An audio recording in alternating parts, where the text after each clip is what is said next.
Bueno, bienvenidos una vez más a su podcast Mujeres Destapadas. En esta ocasión traemos un tema a la mesa que interesa mucho, sobre todo aquellas mujeres que son nuevas parejas o que están buscando una pareja y resulta que su otra pareja tiene hijos y está manipulando a la expareja con los hijos. Aquellos niños que literalmente los padres los utilizan de alguna manera. Y tenemos un invitado muy especial que es nuestro psicólogo desde el Distrito Federal, Juan Pablo Arredondo. Pero antes de presentar a Juan Pablo, queremos que Lupe y Maritza saluden esta tarde. Hola, mucho gusto, buenas tardes y gracias por estar aquí con nosotros en Mujeres Destapadas. Yo soy Lupe, saludo desde San José, pero de corazón tejano. Buenas noches, mi nombre es Maritza desde Texas, en Fort Worth, Texas. Ok, muchísimas gracias, chicas. Y ahora sí, doctor, somos todas suyas para que nos instruya en esto. ¿Qué es lo que pasa por la mente de esos padres de familia que utilizan a los hijos para manipularnos? Nosotros en los medios hemos escuchado muchas mujeres que se quejan porque el esposo tiene hijos con la ex y la ex utiliza a los hijos para manipularlo de una o de otra manera. Y esos niños como que se acaban traumados, ¿no, doctor? Sí, yo creo que primero buenas noches, es un placer de verdad estar con ustedes. Estoy muy contento de poder participar con ustedes y bueno, respondiendo particularmente ya al tema. Hay algunas premisas que, si me permiten, voy a hacer un poco de antecedente, que tendríamos que considerar todos los papás, cualquier papá, a la hora de una separación o de un divorcio para afectar lo menos posible a los hijos. Cuatro premisas que me parecen increíblemente necesarias. Hay muchos papás que yo he escuchado que dicen que no quieren afectar a sus hijos, que no quieren fastidiarlos de ninguna manera, pero bueno, todas las acciones los llevan a finalmente afectarlos. Cuatro premisas principales. El primero, y quizá el más importante de todos, es poder anteponer a los hijos por encima de las emociones de los papás. Un papá que por la razón que sea decide, la razón que sea, anteponer a sus emociones por encima de sus hijos, irremediablemente se los va a llevar entre las patas.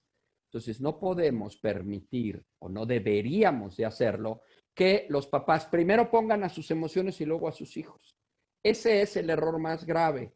Los papás tienen una tendencia a justificar sus acciones. Es que es porque es un desgraciado, porque es un infeliz, porque me dejó, porque se fue, porque es traicionera, porque mis hijos tienen el derecho de saber quién es su padre o quién es su madre.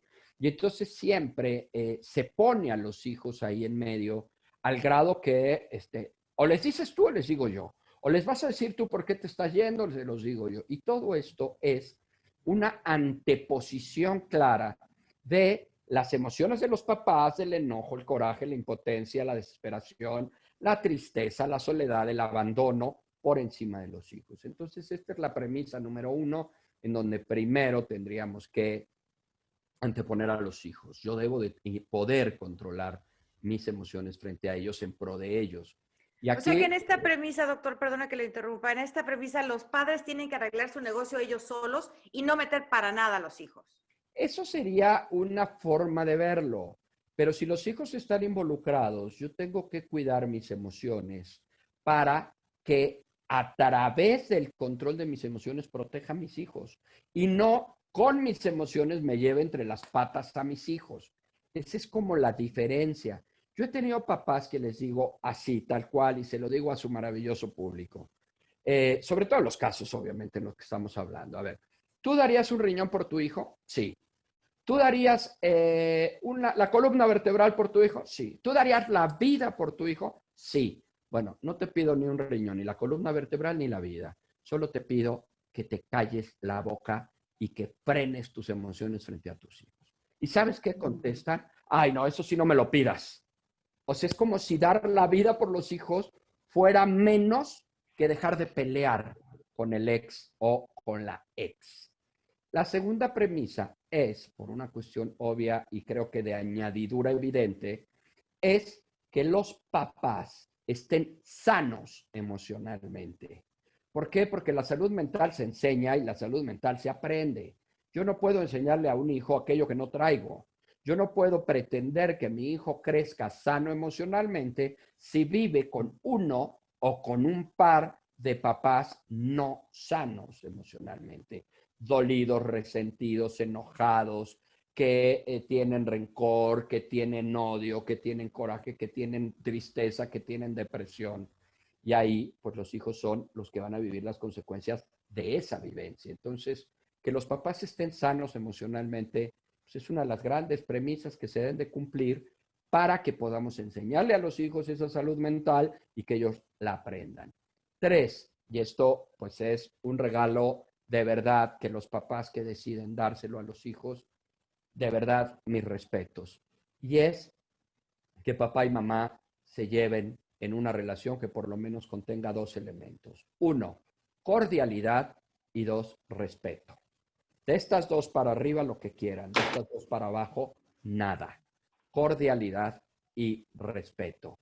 ¿Por qué? Porque no tienen idea cuánto se afectan unos hijos por los problemas, por los pleitos, por las discusiones, por las tensiones que se generan entre los adultos. Entonces, si de veras quieren lograr que los hijos se afecten lo menos posible, tendrá que ser a través de una relación por lo menos respetuosa y cordial. Y 4, que es finalmente todo el rollo que estoy echando va dirigido al cuarto, principalmente porque es el tema de esta charla, es evitar a toda costa utilizar a los hijos como espada para atacar al otro, como escudo para defenderme del otro o como moneda de cambio para negociar.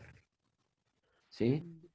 Entonces, Perdón, pero ¿por qué hacen esto los papás? ¿Por qué usan a los niños en contra o a favor para atraer algo que quieran o no quieran? ¿Por qué usan a los niños? por una cuestión muy simple, para fastidiar al otro. Esa es la cuestión.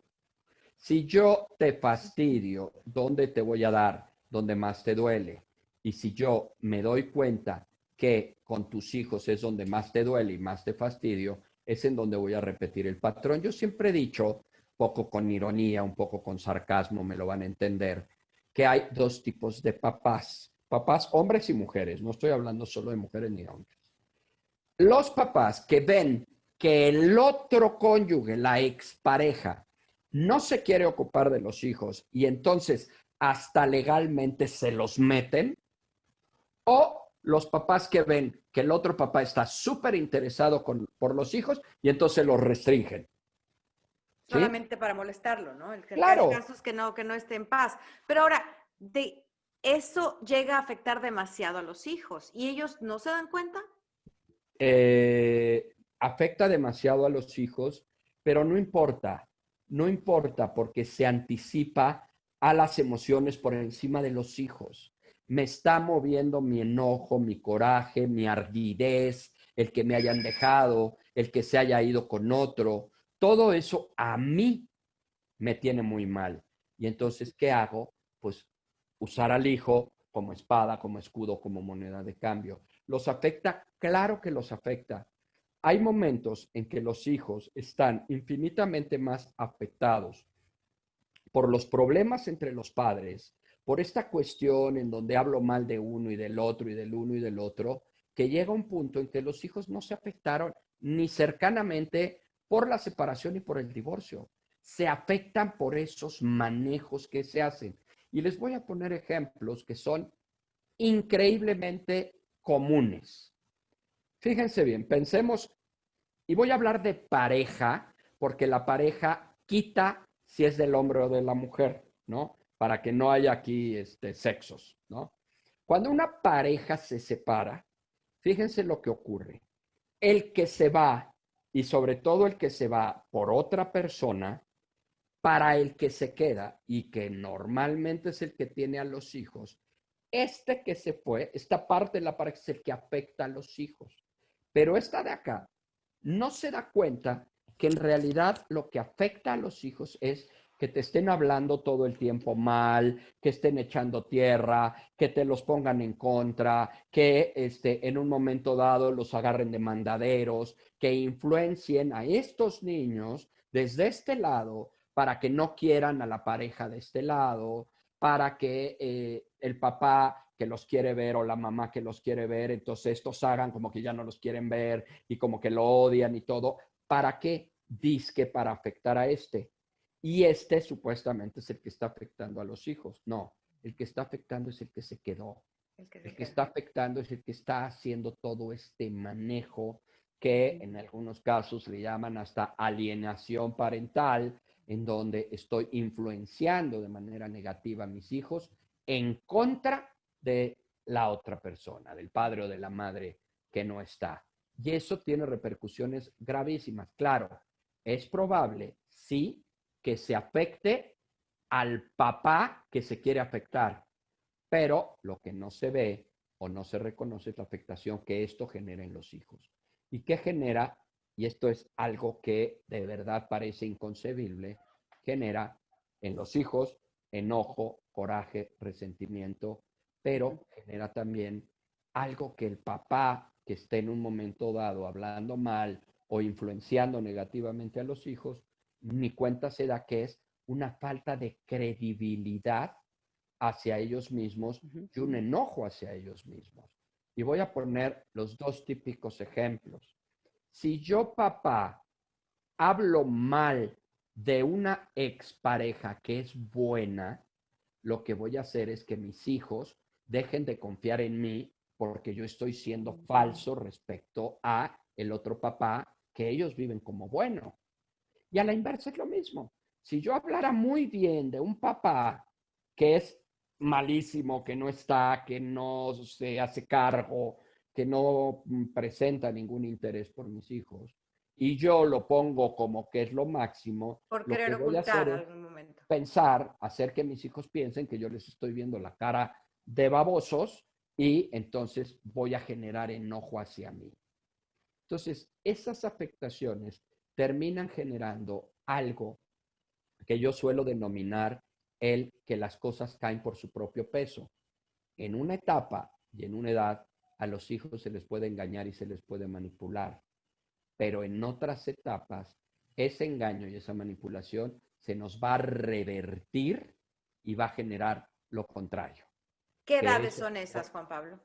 ¿Perdón? ¿Qué edades son esas? ¿Qué etapas del niño son esas cuando se le puede engañar y cuando ya no se le puede engañar? Se le puede engañar en toda la etapa infantil, pero en la adolescencia ya no los puedes engañar, ¿no? Ya al llegar a la adolescencia ya no pueden engañar. Y entonces, ¿qué ocurre? Fíjate, esto es muy frecuente.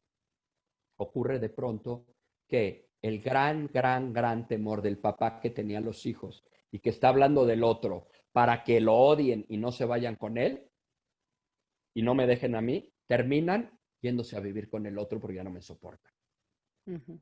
Y esto es súper común. Entonces, ahí es donde se revierte el asunto. Y a la hora de la hora, yo tengo muchos pacientes en donde la mamá habló pestes del papá, hoy viven con el papá y a la mamá no la soportan. Ya. Maritza, ¿querías preguntar algo? Sí, mi pregunta era que si la mayoría de los casos que atiendes serían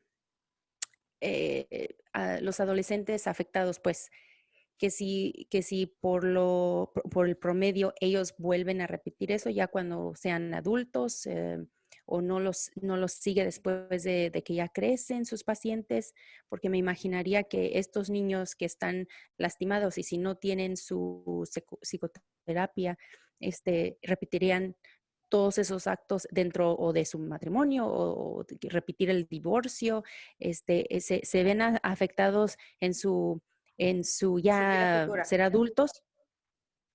Sí hay una afectación y el problema es que acuérdense que normalmente, y no es a lo mejor la regla general, pero bueno, puede suceder, normalmente papá y mamá son el modelo de adulto a seguir, ¿no? Y entonces lo que ocurre es que de pronto, lo hemos dicho en muchos casos, repetir un patrón infantil es muy fácil. Para repetir un patrón, lo único que hay que hacer es nada. No hagas nada y vas a repetir un patrón que tú traes de vivencia infantil. Si tú quieres en realidad no repetir un patrón, en realidad le tienes que echar ganitas y tienes que poner de tu parte y estar consciente y meter energía para que el patrón no se repita. Entonces, por supuesto que estos adolescentes a los que tú te refieres, claro que podrían repetir un patrón, sin lugar a duda, y ese patrón estaría derivado del tipo de papá y del tipo de mamá que tuvo. ¿Qué pasaría si mamá es la que está hablando mal de papá? Pues obviamente esta mujer que pierde credibilidad, que pierde ese valor por haberme intentado engañar, pues ahora yo a las mujeres no les creo, ¿no? Pero si es al revés, donde es un papá que habló pestes de la mamá, pues entonces me está deteriorando la figura femenina. O sea que ese jovencito va a perder el respeto si fue la mamá la que siempre estuvo hablando mal del papá, en algún momento que él empiece sus relaciones ya de adulto, pudiera perder el respeto a la mujer, ¿no? Indiscutiblemente, indiscutiblemente. Por supuesto, ustedes saben que en estos menesteres, pues no hay reglas generales, pero sí hay tendencias, Claro. ¿no? Pero Y aquí, claro que generaría esa tendencia. hay casos en que digamos que, o sea, entiendo que hay casos donde la mamá está hablando pestes del papá o viceversa por querer afectar a la otra persona, pero hay casos donde simplemente, digamos, la mamá se está desahogando y hablando, o sea, tu papá no me hizo esto, o, que no, o sea, casos que simplemente es un desahogo y los puede llegar a afectar a los niños igual. Sí, hay casos muy parecidos, nada más que yo lo diría con cierta ironía, que a veces me caracteriza, pues que esa señora se consigue un terapeuta o que esa señora se consigue una amiga. Los hijos no son para descargar los problemas matrimoniales, Wow. ni a una edad, ni prácticamente a otra. De hecho, los niños en la vida más grande te dicen, yo ya no me platiques, a mí no me hables así a mi papá, yo no soy tu cuate, yo no soy tu amigo, yo no soy tu terapeuta. Entonces, claro, si una mujer o un hombre agarra a los hijos como confidentes, me parece que es un error, porque los hijos no son confidentes de los papás, los estás involucrando de más, los estás sobreinformando de situaciones que no tendrían que ver. Y además, agrego, un hijo necesita una mamá y un papá fuertes, con autoestima, con confianza, con seguridad. Papás y mamás sanos emocionalmente que me sirvan de ejemplo y de pilar para mi vida posterior. Si yo tengo un papá o una mamá sollozando por los rincones de su casa todo el día, lamentándose, hablando de sus de penurias sentimentales de mi papá o de mi mamá, pues yo creo que no es correcto. Y esto adicionalmente genera algo que va tarde o temprano a terminar siendo, que es un conflicto de lealtades. Es decir, pues yo, a fin de cuentas, es mi papá y lo quiero, a fin de cuentas es mi mamá y la quiero, y entonces pues me ponen entre la espada y la pared y yo para donde me arrimo. Claro. Y yo no creo que a un hijo haya que ponerlo entre la espada y la pared en problemas sentimentales de los adultos. ¿Qué opinas, Juan Pablo, de esos padres que dicen, no, no, no, es que yo soy amiga de mi hija? Yo soy su amiga, o sea, hablamos como amigos, aquí nos entendemos. Entonces se está perdiendo de alguna manera el respeto, se están quitando el lugar que tienen como padres.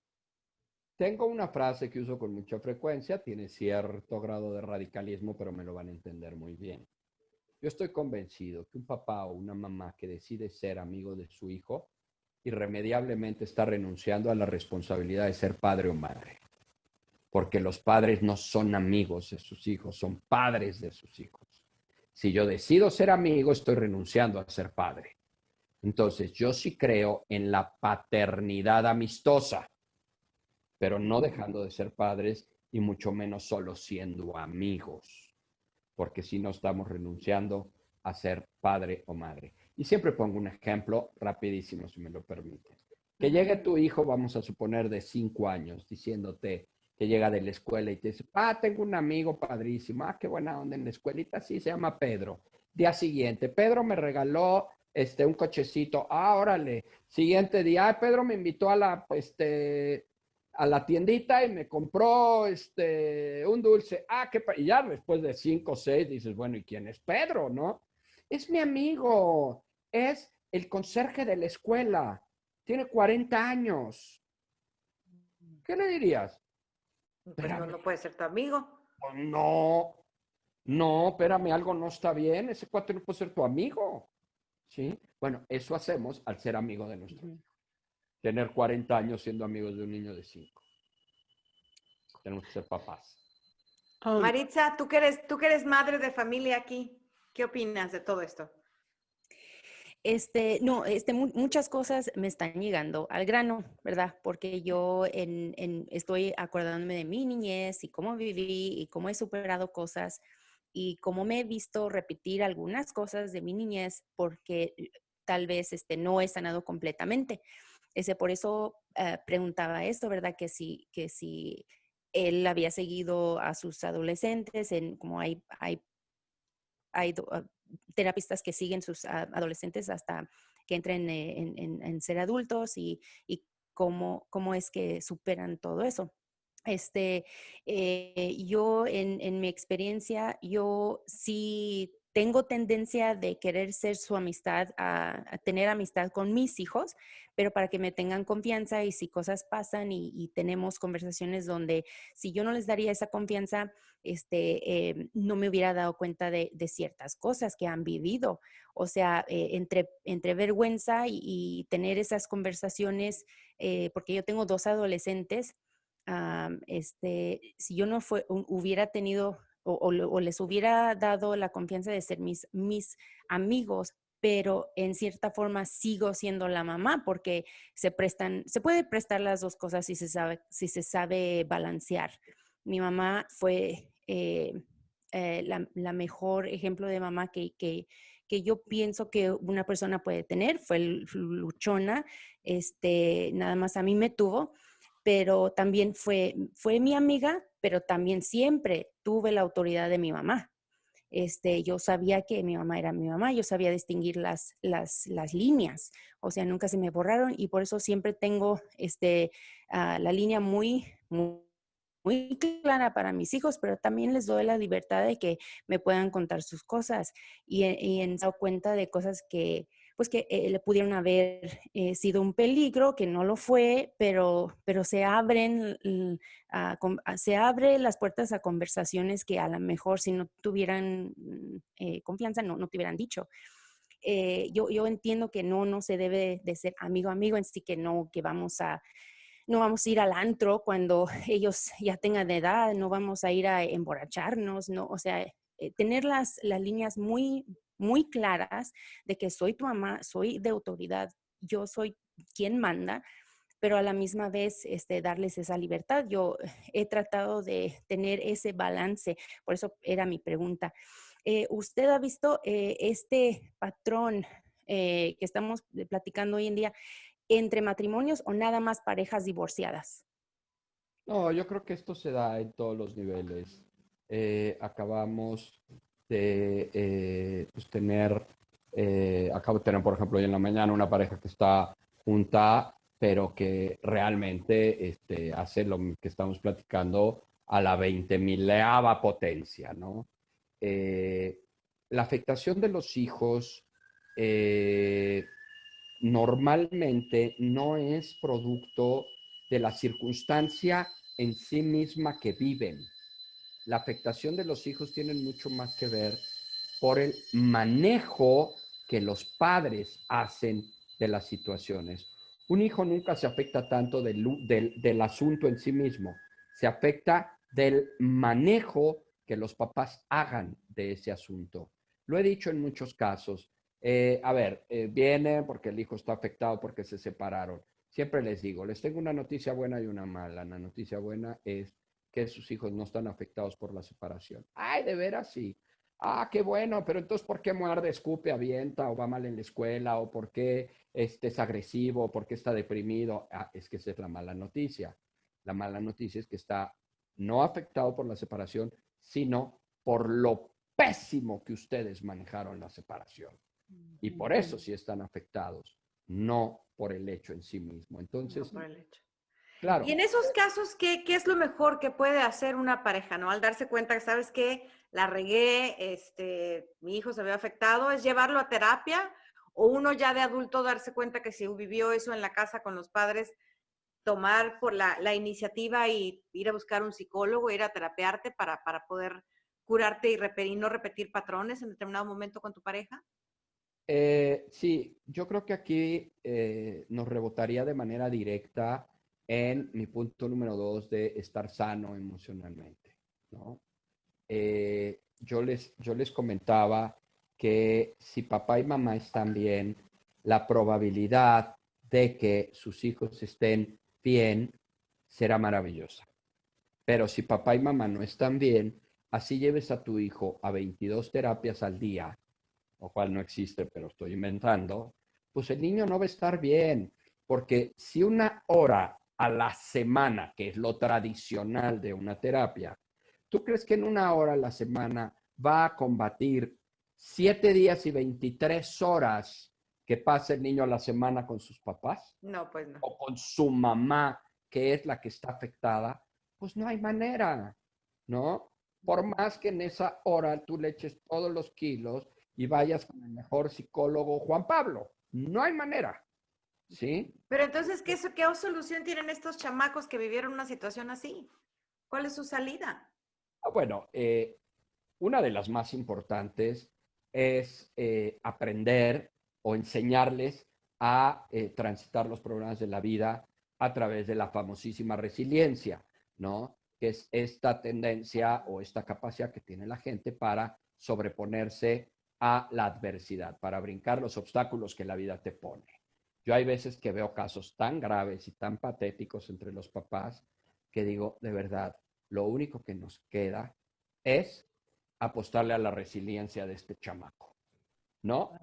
Y entonces hay que apostarle a que venza esos obstáculos, esos traumas y esas broncas que vivió o que incluso sigue viviendo, porque no se las podemos quitar, ¿no? Claro. Pero sí le podemos hacer que transite la vida, por lo menos con menos afectación de la que tenga, si es que no podemos hacer cambios radicales. Claro. ¿Qué pasa si un niño un chavo ya vivió esto? Pues hay que hacer que lo supere, que lo suelte, que no lo traiga, que no lo cargue, que no haga de su pasado su presente. Porque si hace de su pasado su presente, él no está viviendo un presente, está viviendo un pasado. Yo uso una frase con mucha frecuencia, medio cursi, pero me gusta mucho, que dice, hoy es el último día de tu pasado, pero curiosamente hoy es el primer día de tu futuro. Si tú hoy vives en función de tu pasado, no tienes presente, tienes pasado. Y como no tienes presente porque está fundamentado en tu pasado, Se convierte en estás futuro. proyectando tu futuro con base a tu En pasado. base a tu pasado.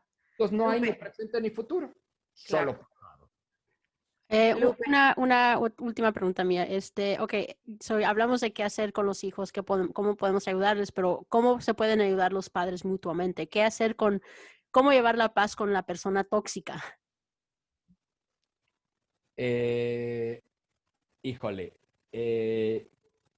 yo ahí, en una analogía bastante absurda, diría que hay que ponernos nuestro traje de luces para aprender a torearlos, ¿no? O sea, si esa persona en verdad es muy tóxica y no hay manera de modificar, no hay manera de cambiar, no hay manera de que cambien las cosas, entonces lo que necesitas es torear, torear, torear para que no te afectes tú y no afecte a tus hijos.